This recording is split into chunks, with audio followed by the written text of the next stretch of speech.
Hi, everyone. I'm Raj Kumar, President and Editor-in-Chief of DevX. I am back again for this series of conversations I'm having with leaders in our community during this pandemic. It has been really a remarkable experience for me, and hopefully for many of you who've been following along in these conversations. I greatly appreciate it. Please add your questions in today. We want to hear your thoughts and get them to be part of the discussion. I've got a really special guest who is a leader of one of the world's great nonprofit organizations, one of the great international NGOs, Oxfam International. José María Vera, better known as Chema, is with us. Chema, thank you for taking some time to have this discussion today. Thank you, Raj. It's a real pleasure to be with you, and hello, friends across the world. Thanks. Yeah, Oxfam has been at the center of so many of the core issues in development over a very long period, but especially at a moment like this, when the pandemic is exposing so much inequality in the world. And inequality is kind of the centerpiece of Oxfam's worldview about what needs to be addressed. So we're going to get into all of that, but also your name might be familiar to the DevX community because you wrote an opinion article as the interim executive director at Oxfam International not long ago, May 20th, which was the same day that we broke the story that Oxfam was going through this big restructuring. So I thought we could just start there because this has not been a kind of tranquil time for Oxfam. You had this major change. A long-term, as I understand it, you had a strategic plan, you were working to make some big changes, and then of course the pandemic hit on top of that. You ended up laying off 1,450 people. You're exiting, I think in the process of exiting from, is it 18 countries? And really rethinking many of the core ways that you work as an organization. So maybe we could just start there. Tell us how that's going. Maybe give us your take on the restructuring at Oxfam and what it means. Well, thank you, Raj. And yes, and as you were saying, this was part of the thinking of pre-COVID thinking. So we have been already developing a long dialogue with staff, with partners, with allies, with stakeholders about the new strategic vision for Oxfam. Finally, then COVID came, and everything, as you say, has been accelerated by COVID, and in some areas we've had to go deeper also in the financial side where challenges came. I have to say, and it's good that we have it, that we recently approved, and it was already during COVID time, a new 10 years is strategic vision for Oxfam that speaks on what we want to change, but also on the how, and how also we have to change as Oxfam. One of the main areas, and you were referring to it, is that we approach our mission of eradicating or fighting poverty by challenging all the inequalities, wealth inequalities, income, gender, race. So this that idea of multidimensional, and actually it's playing that way during the COVID crisis, where we are actually challenging and influencing and advocating and proposing through these public health, access, economic crisis, need for cash transfer for basic income, wealth tax, universal vaccine for all, people's vaccine for all. This is the way we try to approach is the inequalities. We already lived in a world that was unequal, and COVID crisis has exacerbated all these inequalities. But it goes deeper. It speaks a lot about how Oxfam wants to work and how we want to change this idea of working with others that has been always with Oxfam and with other INGOs, but we want to go one step further. We want to listen more, to acknowledge the role of social movements and what is our added value. And sometimes we have to be more humble and more in the sidelines of what can we bring, and not necessarily being so pivotal as we have been in other times. It is a feminist center, the strategy. And also it is a strategy that speaks to the new humanitarian agenda. That's it in the strategic side. We can go also to the country. Yeah, well, I want to dig into one element that you've referred to a little bit, and it's in your opinion article that I think is striking because it's something many people in development right now are grappling with, this idea of kind of decolonizing development, right? We've got this system where the inequality in the world isn't exactly random. I mean, it's largely in countries that were colonized, countries that were oppressed. You see dramatic inequality between them and wealthier advanced economies, Europe and North America and Japan. And then you also see that same kind of inequality is mapped onto the way NGOs are structured, where, you know, very often it's the UK headquarters or the US or Spain where you're sitting. You know, it's the richest economies, the biggest countries that where many of these international NGOs were founded, pretty much all of them in many ways, and then that's where the headquarters are. That's where the money is. And so authority and decision making stays there. And one of the things I was fascinated by in this plan that you've got is to really try to move a lot of the power, the decision making, and even the money to your affiliates that are headquartered in lower middle income countries. So that's not an easy thing to do. That's a kind of big structural change a lot of people in our community are grappling with.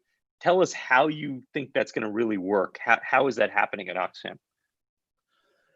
Yeah, I mean, you're fully right that this is what we want to do. This is a road that we have started to walk, but it's a way to go. And actually, it may sound counterintuitive. This idea of, so you want to do this, but then you phase out of 18 countries in the south, where because of your strategy and reinvesting in others, but finally because also of financial challenges that you are facing.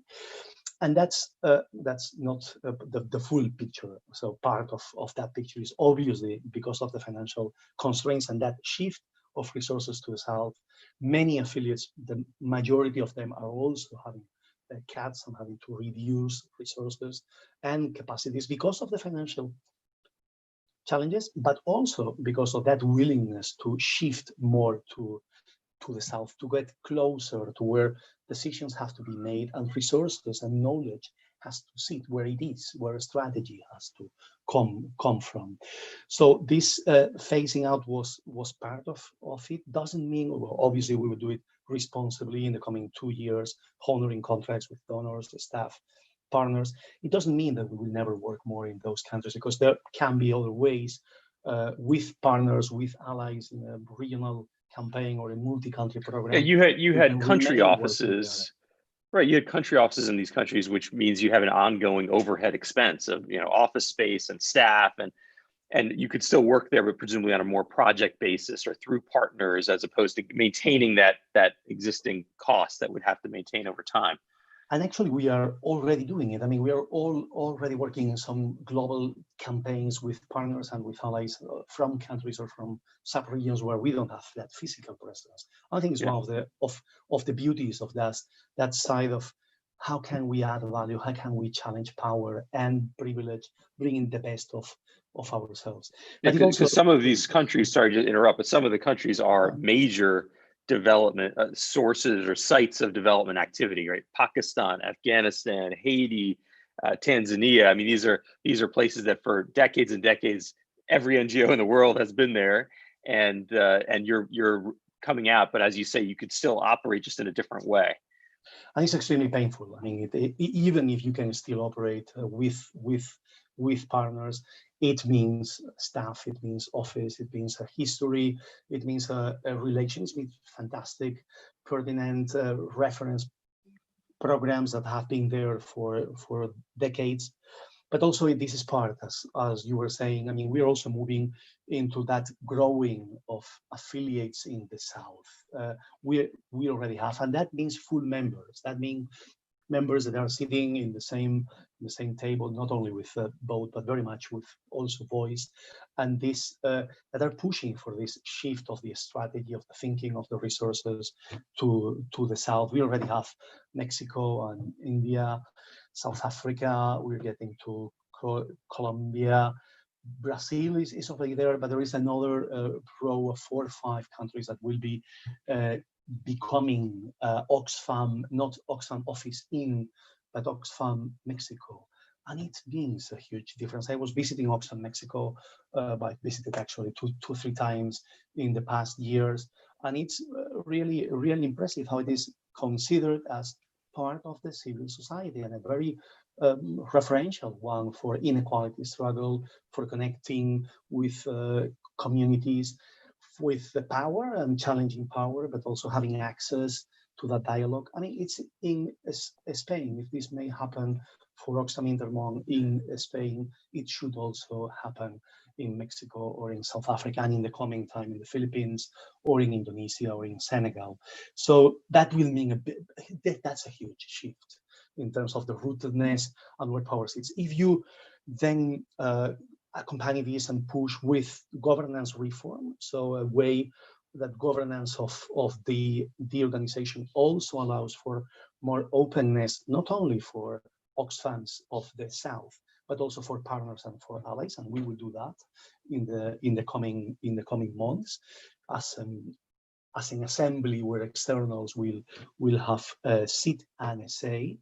And if you also push with the shift of the resources, and that's tough, as you were saying, and that finally means staff, knowledge. But yeah, we have to do it, and we recently approved that plan for shifting of resources to the south with indicators, with ratios, and with tracking. So we are in the road, but with a lot of determination to go for it. Yeah, I guess, when you talk about indicators and tracker, is it going to mean that some of the more northern, UK, Spain, other places will actually shrink as funding and staff roles move to places like Mexico or Brazil? Is that part of, if we look at Oxfam 10 years from now, would we see a different kind of world map where you've got smaller teams in the traditional places and more people in some of the newer growing affiliates? The short answer is yes. This has to be in that way.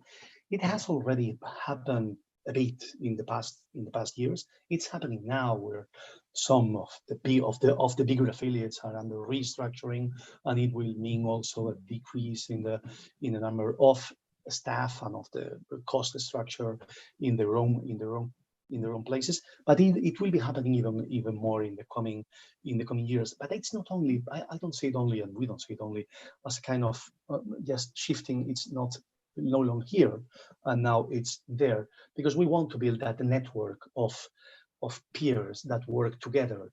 So I was always seeing that kind of combined teams between Oxfam Spain and Brazil and Mexico working together, obviously with more staff there, but working closely for Europe, Latin America program to challenge racial inequality in big cities. This is the approach, but this needs more horizontality, and definitely needs shifting of resources to the south. If it doesn't happen, then even if you speak about working together, if you don't rebalance the resources, it's difficult to. It's really difficult. Yeah, I want to talk more about resources in a second, because I'm interested in how fundraising is going and what the financial picture looks like for you and for NGOs in general. But you're hitting on a key issue, which is that the international NGO system has built up over all these years, and a lot of it has to do with compliance, right? A lot of government funding of NGOs. So there are rules and restrictions about how the money gets spent. There's a lot of risk aversion sometimes. And so I think it can be hard to say, we're actually just going to shift money and responsibility and voting authority to other people, other countries, citizens of other places. No matter how our heart might feel, there's always that head, the kind of accounting department at the back of those international NGOs. Has that been hard for you to get through that, and to kind of have you had to fight some maybe internal cultural barriers to really see money shifting and authority shifting to your affiliates?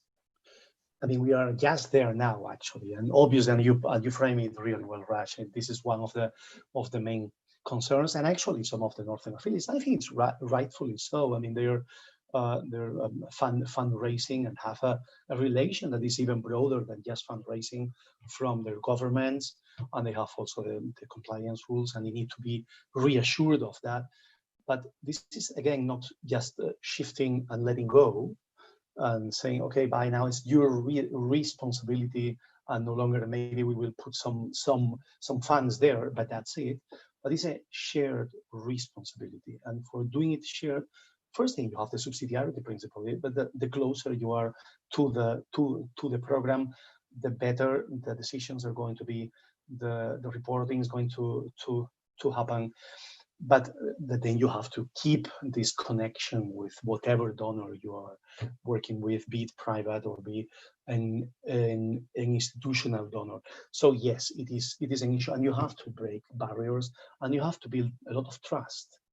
So again, it comes many times to the behavioral side. Is obviously it has a strategy behind, has principles, has ratios, but then you have to work on the cultural side, and the culture and how do you work power inside our houses? How do you distribute power? How do you manage power inside? Yeah, I think there's a long way to go there. If you look at the internet, not about Oxfam specifically, but you look across international NGOs, the structure still is very much, power, money, authority Absolutely. held in the northern, the boards, Absolutely.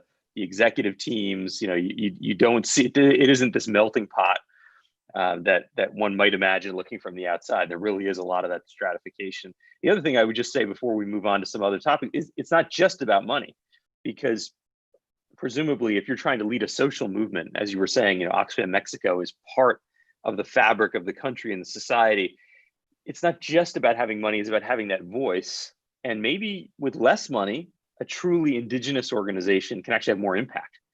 And if you really want to achieve something, it isn't just, well, a bigger Northern NGO coming in with a bigger budget is going to get it done. It might be more likely to work if it's owned by the community, even if the budget's much smaller.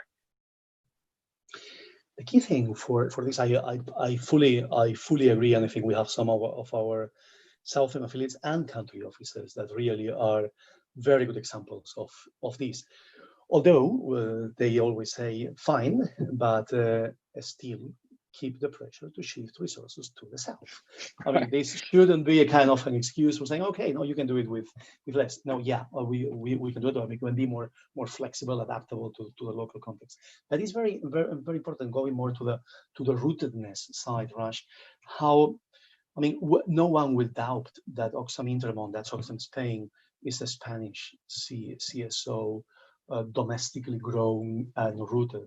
But if you ask any of the staff of Oxfam Mexico and whoever has a relation with Oxfam Mexico, and I'm using that example, but I could say for South Africa or for India, no one will also doubt that it's a domestic, a national CSO part of the civil society of.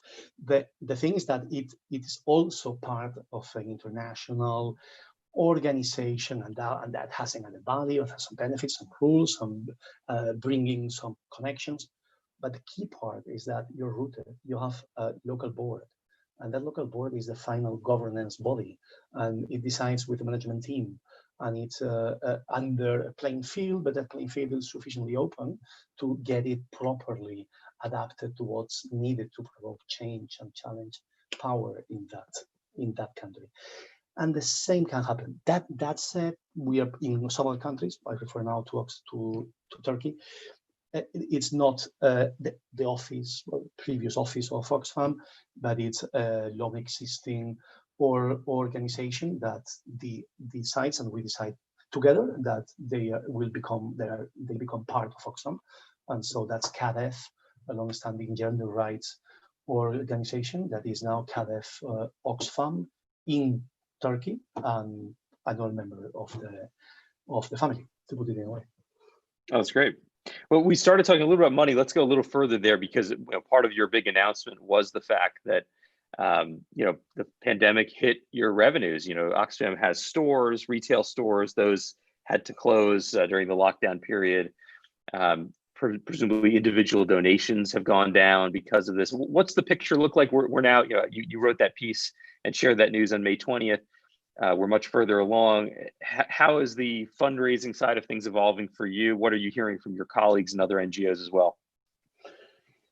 Say that in the short term, maybe the picture is not looking as bad as it looked, but still there's a big challenge ahead in the coming months and for 2021. I think we all acknowledge that it's going to be a very tough year with the pandemic still there, while all the economic crisis will unfold in a absolutely. Yeah, I've heard that from others. So just to underline that for a second, your assumption is, and other NGO leaders are telling me the same thing, that they feel the economic situation will be worse, like the fiscal stimulus in the US and in the UK and in Europe will have run out maybe by 2021. You'll have more unemployment, and so many of your individual donors that might write a small check, make a small online donation, those might start to diminish. Is that your major concern? That's one of the biggest concerns, yes, and also that the institutional funding that comes from governments, from UN agencies. I mean, even there is no time where multilateralism and aid has been more needed. It's probably one of the times where fiscal space will shrink, and then we will probably see cuts, and we are already seeing some cuts in the case of the UK, and we may be seeing in other countries too. So it can be both. So it can be really a very tough year, although obviously this year was. Let me start by saying that this is another trend that COVID has exacerbated, but that it was somehow there before. So we were INGOs were either growing less, or some of them were already having some income challenges before COVID, and Oxfam was one of them. It depends a lot on what affiliate and what country is based, but that was happening. But now it's getting worse, and you can imagine what means shops closed, and even if you have furlough schemes and some government support in the case of Oxfam UK, it's 700 shops. Case of Spain, 50. The case of, but then it's less income and costs that remain. But it's also, as you were saying, all the individual donors that are absolutely key is the constituency of Oxfam for years. Let me say that the vast majority of them remain and have been with Oxfam for years across whatever crisis and the state, and we are having a lot of conversations with them and consider them not only as distant donors but really as that supporters that are behind us with their breathing us to stay there. But that said, unemployment comes, and finally financial crisis hit, and I still have my small letter, tiny letter of an old lady in Spain saying, my income has been halved. I was going to cut full donation to Oxfam Intermón. I'm going to keep half of it. And that's the responsibility we have. They will stay, but we will also have to deliver with less resources than what we were used to. Yeah, we had a question come in, and it's also on my mind. You talked about this is a strategic plan for 10 years. So you've had to think out into the future as you design a plan like this. Do you think the funding mix is going to change a decade from now? Are you expecting, for example, more donations from individuals, ordinary givers in small amounts? Is it more money coming through government funds? Is the picture going to somehow change? What are the big disruptive forces you see in fundraising over the next 10 years that you may have factored into your plan? Yeah, definitely. I mean, it is not a plan as such. It's a strategic vision for the 10 years, and we will be doing plans, horizon planning, a kind of rolling plans every 2-3 years. Actually, we're entering now in the cycle. But it's a valid question, obviously, and obviously we see big shifts. We're already seeing big shifts in both in the institutional government side, where tenders appear, where results based appear, where you have to adapt, and where you have to say, maybe in some areas say no, and be able to say no. That said, there are positive changes. I mean, I was having, that for Oxfam, the idea of influencing, of bringing impact at a scale is absolutely central, and for that, challenging systems is core part of our way of doing things. Well, we are getting a lot of funding, of institutional funding for influencing in the global arena, in the South, in regions, in whatever, Africa, Latin America. So we are seeing some positive changes, but also some challenging, threatening ones. In the private side, I think the main ones, the disruptions that we are all facing in terms of the combination of an institution and what is the added value, what do you bring to people, to the constituency, why are they supporting you? What is the, how do you connect? What do you not only offer, what are you asking? What is not the benefit only, but how can I participate there? So all the digital side, the digital transformation side, and audience-centric, in the best sense of audience-centric, that means I have to listen to my constituency more.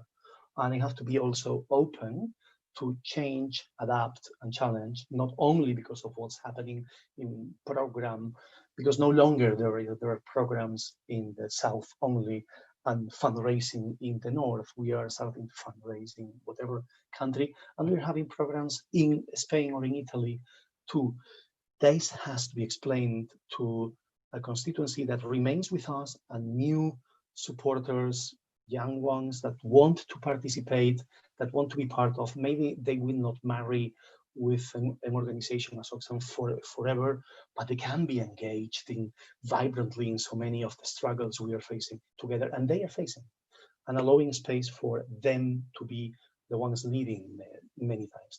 These are the main changes. It's quite easy to formulate it in a nice conversation with you, Raj. Very difficult to put it into practice when it comes to building that constituency. No, I know. And one of the other constituencies out there, when you think about where the future funding is going to come from, is likely to be billionaire philanthropy. And Oxfam's in an interesting position because you've been such a critic of the massive inequality in the world. You do this annual report that you issue during the annual meetings of the World Economic Forum in Davos that just shows how stark the inequality is. And it's always some crazy number, a few billionaires in the world that have more assets than the bottom. I forget the number, 50%, 40%. And you give these statistics that are just eye-opening, eye-popping. But by the same token, you're seeing more and more, still a small percentage, but more and more of the world's billionaires who are continuing to get richer, including during this pandemic, much richer, starting to give away some wealth. The news yesterday was Mackenzie Bezos. Now her new name is Mackenzie Scott, donating $1.7 billion in kind of one fell swoop to, I think, 113 organizations. How does that billionaire philanthropy trend factor into your vision of the future funding for Oxfam or for your affiliates? And actually, you're right. It's one of these killer stats that we're bringing to the table. That means that there is a lot of analysis and research behind of what that means in terms of the impact of inequality in countries and within countries. And actually, we're seeing it now. The last report we launched, I don't know if you saw it, it was about Latin America during COVID, and it was shocking because it's not only pre-COVID, it's during COVID. You have 73 billionaires in Latin America their wealth has grown $48 billion during the pandemic. But this doesn't happen because the fate or because luck. I'm sorry. This happens because there is this rigged system and it's broken, and they can get access to, and they can move flexibly, and they can get even their wealth from some of the big challenges that people are suffering now. So I think it is important. Yeah, we absolutely believe in private philanthropy. We engage with some of them at whatever level. To be honest, personally, I like very much that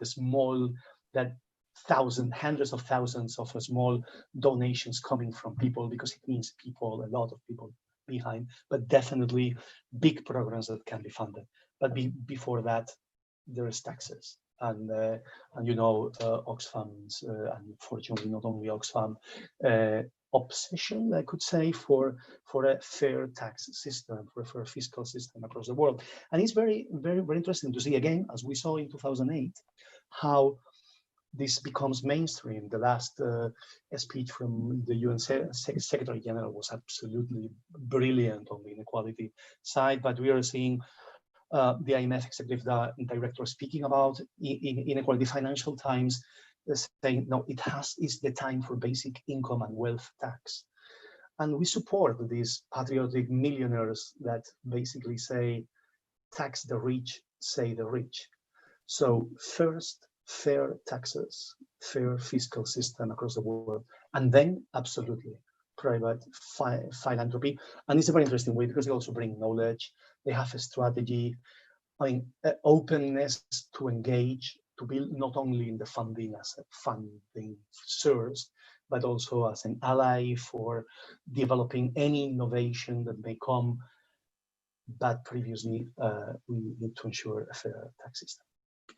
Yeah, and I know Oxfam has been very outspoken that it's not just about higher taxes, although likely also higher taxes in most cases, but also closing the offshore tax havens and the loopholes, which are really significant and continue to persist even after years of campaigning on and raising awareness about them. Because in some places you might have a tax rate that looks like it could be fair, but actually what's happening in terms of effective tax payments are nowhere near that figure. Absolutely, Raj. I mean, in many countries, and my country, Spain, is one of them, you don't need to raise taxes if you close all the loopholes that the tax system has. Many of them are absolutely unfair. And if you simply put the proper safeguardings for this to happen, and for everyone paying its fair part of the share of the taxes, you don't need any further. Sometimes, I mean, now we are asking for extraordinary. I mean, it's extraordinary situation where 500 million people may go into poverty in the coming year. That means some countries 30 years back in the fight against poverty. I mean, we know that we also need extraordinary action, debt cancellation, in the tax system, in IMF action, and so new taxes may have to come. But generally speaking, it would be really good that legislation and rules were upheld. Do you think this is the moment, to think about the pandemic, that we might actually see some positive changes on things like taxes or loopholes? And we have these social movements now taking over the world. Black Lives Matter movement in the US, now it's spread to many countries around the world. A growing sense that inequality and injustice is kind of a top of mind issue. But at the same time, you see governments that are really strong reactions to that. You see rising populism around the world too. How do you think this is going to play out? You talked about Mexico, for example. We had somebody asking, well, what about the government in Mexico and their response to the pandemic, and how do you judge that? I mean, it is a complex situation today. Are you, based on your last comment, optimistic? You think this is going to turn into a social movement that's going to lead to positive change, or could we maybe actually backslide due to the pandemic? What's your feeling? I think there's a risk of the second, but I tend to be optimistic. I have two reasons for this. The main one is that I fully believe in the power of social movements, of social change. And we are seeing it from the feminist struggle to the Black Lives Matter. And it takes time. It needs a relentless effort. It needs to build alliances. It also needs to bring your own change. I mean, to acknowledge the power and privilege that we have, that we white men have inside Oxfams and whatever Oxfams. So it's part of your own learning and transformation road, but also from there, and in a humble way, connecting with those that are pushing for a meaningful change across the world. So I tend to be optimistic on that side. If we talk specifically on the fiscal side, I'm also, because I can't imagine how this is going to happen. I mean, fiscal tax revenues are shrinking in a dramatic way. So it's not even that if they don't change their tax system country by country and internationally, they will not be able to cope with existing social protection schemes, even less getting into broader ones that are absolutely needed. I mean, you need a basic income now in many more countries, and for many more people that was happening. And you don't have even money to support the protection system for those that were already in it. So inevitably, they will have to come there. And if not, there is going to be not yet a social movement, but a huge social crisis that maybe we have not even thought about that it may come. So I'm on that side, but obviously it will face a huge opposition from those that benefit from the opportunities that inequality brings to increase your wealth and to extract resources, water, land, income from those that have less. Yeah, the inequality that exists today exists for a reason, right? It's not random. It's not random at all. Yeah. One last theme I'd like to get your take on is kind of the ambition of our community. Organizations like yours have had to look inward and think about, all right, staff cuts and huge challenges that you're facing due to funding and due to the pandemic and other things. And so during this crisis, I've spoken to many international NGO CEOs, and I've heard about these kinds of challenges. But what I'm not hearing as much about are kind of big, bold ideas for what we as a community should be asking governments, rich country governments, to do. In other words, trillions are being spent on stimulus programs for the richest economies, but tiny crumbs, not even that really, for global development, for official development assistance. And you mentioned the UK, which DevEx broke the news there was a 2.9 billion pound cut. Are we lacking ambition as a development community, or is it coming? Do you feel like, are there conversations you're having with your counterparts where you think we're going to get to a stage where there's a much bigger ask, a much more bold agenda that will come in the coming months? Where do you feel like we are on this issue?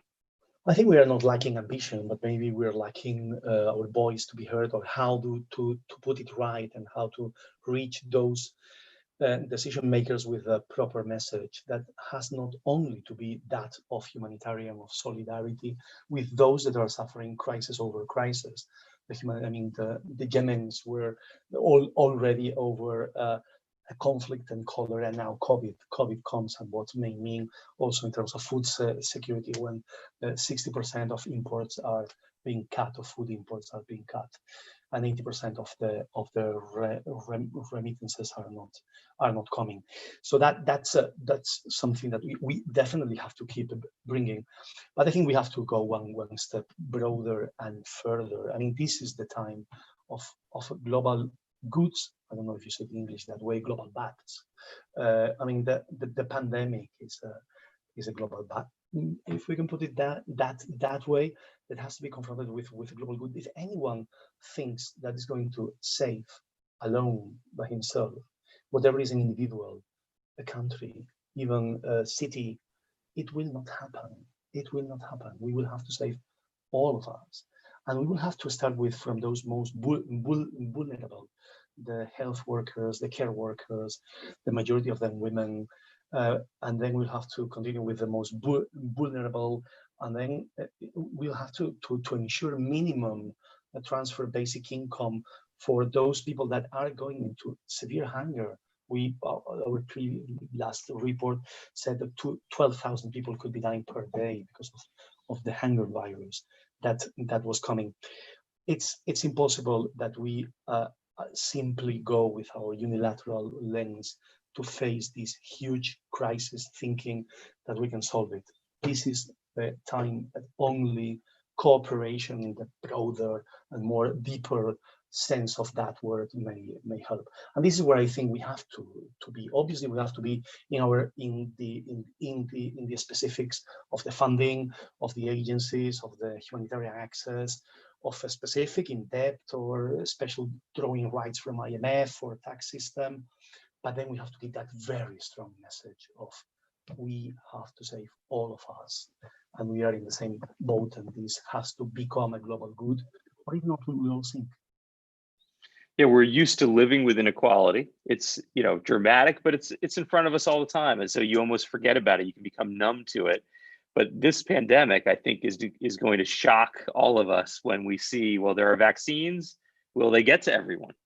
Will they get to the people who need them most first? Or we've had decades of progress on extreme poverty, of course, at the lowest bar of extreme poverty, but we may suddenly see a reversal of that. Hundreds of millions of people moving into extreme poverty. These things maybe will shock the collective conscious in a way that causes many people to rethink their own role in the situation that we all face in this world. Let's see. We hope that maybe it will be that moment that, as you say, as an optimist, which you have to be, I think, if you run an international NGO like Oxfam, maybe this will be that moment for real change. Chema, Vera, I just want to thank you for taking time to share all those thoughts with us. I know this hasn't been an easy time. You went through layoffs and funding challenges, but Oxfam has been around a very long time. And you plan to be around for a much longer time and to continue to have this fantastic impact. So thank you for sharing all of that with us today. Thank you, Raj, and thanks to the DevEx people, staff, and community. We have been long-standing followers, so it's really good to be here. Thanks a lot, Raj. Really appreciate it. Really appreciate it. Thanks everybody for joining, and stay tuned for more. Thanks, colleagues. Thanks, friends.